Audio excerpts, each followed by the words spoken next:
Polisi mkoani Mwanza limemwachia kwa dhamana Diana Bundala maarufu Mfalme Zumaridi, huku uchunguzi dhidi ya tuhuma zinazomkabili ukiendelea. Zumaridi ambaye alikamatwa kwa tuhuma za kugeuza makazi yake kuwa kanisa, kuendesha shughuli za kidini bila usajili, kuhubiri kwa sauti ya juu na kudaiwa kuaminisha watoto kuwa yeye ni Mungu wao. Akizungumza leo Jumamosi, kamanda wa polisi mkoa wa Mwanza Willibrod Mutafungwa amesema Zumaridi alikidhi masharti ya kisheria ya dhamana na hivyo ameachiwa akiwa na haki yake ya kisheria.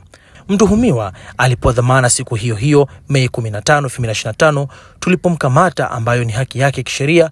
Uchunguzi bado unaendelea, amesema Mutafungwa.